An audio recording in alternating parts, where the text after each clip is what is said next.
12월 4일 보문 연습용 뉴스입니다. 2030 세계박람회 개최지 결정을 하루 앞두고 여야가 한 목소리로 부산의 엑스포 유치를 기원했습니다.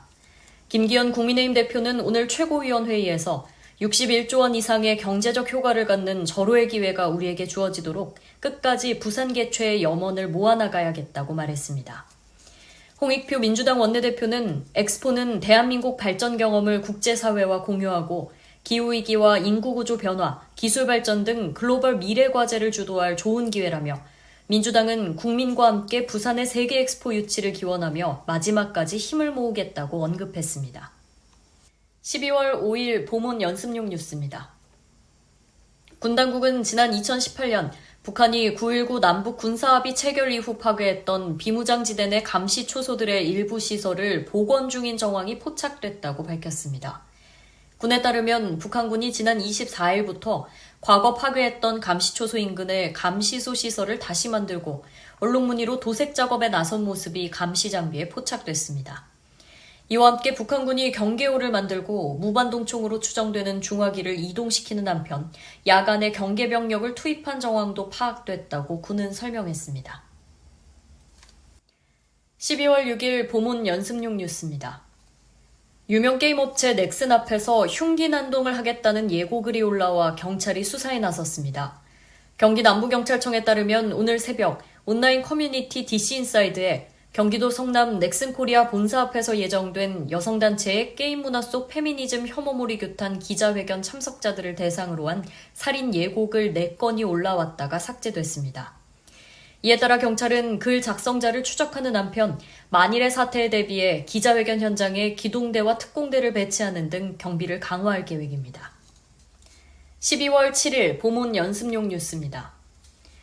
돈을 받고 180명 넘게 허위 난민 신청을 해준 혐의로 말레이시아인 알선업자들이 적발됐습니다.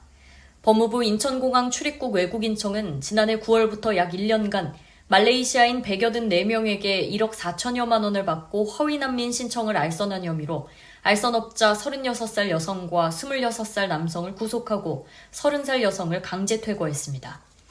이들은 국내에 관광 목적으로 들어온 말레이시아인들에게 1인당 80만 원을 받고 갱단으로부터 생명 위협을 받았다, 동성애자로 박해를 받았다는 등 허위 사유를 내세워 난민 신청을 하도록 도운 것으로 조사됐습니다. 12월 8일 보문 연습용 뉴스입니다. 이스라엘과 팔레스타인 무장정파 하마스 간 합의한 나흘간의 휴전 종료를 하루 앞두고 국제사회가 잇따라 휴전 연장을 촉구했습니다. 옌스 스톨텐베르크 북대서양조약기구 사무총장은 기자회견에서 교전 중단 연장을 촉구한다며 이렇게 되면 가자지구 사람들을 위한 구호품이 더 많이 제공될 수 있고 추가적인 인질 석방도 가능하게 할 것이라고 말했습니다. 전날 조 바이든 미국 대통령도 긴급 대국민 연설을 통해 인질 추가 석방을 위해 임시 휴전을 연장하는 것이 나의 목표라며 이번 휴전을 내일 이후까지 이어가 더 많은 인질이 풀려나고 인도주의적 도움이 가자지구에 도달하는 것이 우리의 목표라고 말한 바 있습니다. 12월 9일 보문 연습용 뉴스입니다. 방송통신심의위원회는 오늘 가짜뉴스 신속심의센터의 허위 조작 콘텐츠 신속심의 절차를 시작한다고 밝혔습니다. 방심위에 따르면 센터는 신속심의 신청 접수 현황을 위원 전원에게 보내며 제적위원 3분의 1 이상의 동의를 얻거나 위원장이 직권으로 제의하면 신속심의 의안으로 선정됩니다. 센터는 신속심의 지원이라는 운영 목적과 직무 범위에 따라 허위 조작 콘텐츠 심의 신청 안건에 대한 신속심의 절차 지원까지만 맡는다는 게 방심위 설명입니다. 12월 10일 보문 연습용 뉴스입니다. 국립농산물품질관리원은 연말까지 양곡 표시 특별 단속을 진행한다고 밝혔습니다. 농관원은 이번 점검에서 국산과 외국산 쌀을 혼합해 팔거나 쌀 생산 연도와 도정일자, 원산지 등을 거짓으로 표시하는 경우 등의 부정 유통행위 여부를 점검합니다.